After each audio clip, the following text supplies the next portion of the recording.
Channel को subscribe करना ना भूलें और हमारे ताज़ा वीडियो सबसे पहले देखने के लिए बेल आइकन को दबाएं। जिला पार्षद क्षेत्र मोहनिया भाग 2 से भाई हरेंद्र कुशवाहा जी की ओर से तमाम देवी रूपी माता बहन लोग और देवता रूपी मतदाता गण लोगन के कोट कोट नमन बा, कोट कोट प्रणाम बा। आप लोगन से गुजारिश बा, नम्र निवेदन बा कि बड़ा योग्य कर्मठ प्रत्याशी जिला पार्षद के उम्मीदवार भाई हरेंद्र कुशवाहा जी के अब की बार आपन एक एक वोट दे के जिला पार्षद में जितावे के रुआ सब काम करिया। हम आप लोगन से वादा करत बानी कि आप लोगन के सर्वांगीण विकास करी हम, आप लोगन के हर विश्वास पर खरा उतरी हम। धन्यवाद।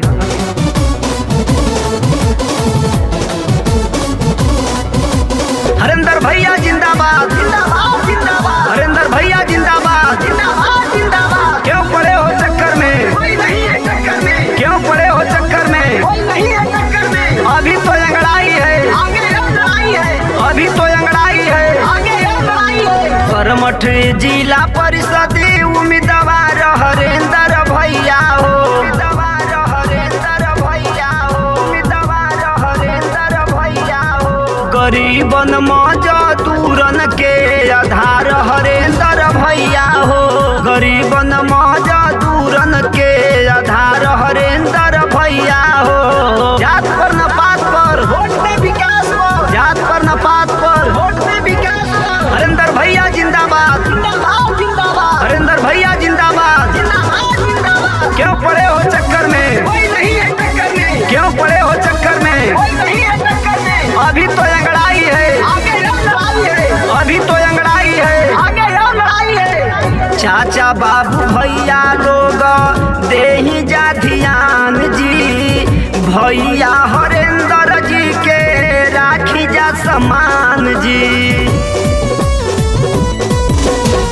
चाचा बाबू भैया लोग देही जा ध्यान जी, भैया हरेंद्र जी के राखी जा सम्मान जी। सबसे नीमन राखसी व्यवहार हरेंद्र भैया हो, व्यवहार हरेंद्र भैया हो, व्यवहार हरेंद्र भैया हो।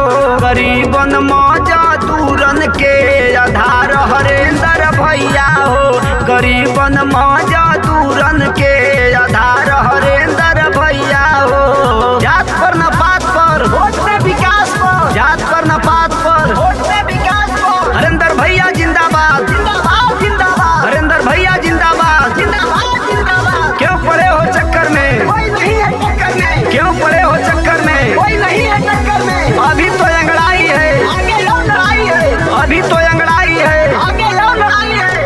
शिक्षित जुझारू योग्य बाटे पर तयासी, भैया हरेंद्र हमें बड़ा विश्वासी।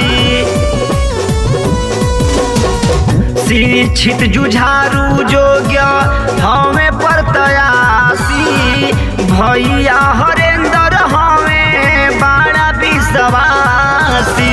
दुख सुनते हाजिरी होले दुआर हरेंद्र भैया हो, दुआर हरेंद्र भैया हो, दुआर हरेंद्र भैया हो। गरीबन मजदूरन के आधार हरेंद्र भैया हो, गरीबन मजदूरन के आधार हरेंद्र भैया हो। जात पर न पात पर वोट में विकास हो, जात पर न पात पर वोट में विकास हो। हरेंद्र भैया जिंदाबाद, जिंदाबाद, जिंदाबाद। हरेंद्र भैया जिंदाबाद, जिंदाबाद, जिंदाबाद। क्यों पड़े हो चक्कर में? कोई नहीं है चक्कर में। क्यों पड़े हो चक्कर में? कोई नहीं है चक्कर में। अभी तो अंगड़ाई है, आगे लड़ाई है। अभी तो अंगड़ाई है, आगे लड़ाई है। भैया हरेंद्र जी के अब की जीताई जा, मोहनिया भगतूरी से विजयी बनाई जा। भैया हरेंद्र जी के अब की जीताई जा, मोहनिया भगतूरी से अब की जीताई जा। हाथ जोड़ करे नमस्कार हरेंद्र भैया हो, हमारे हरेंद्र भैया हो गरीबन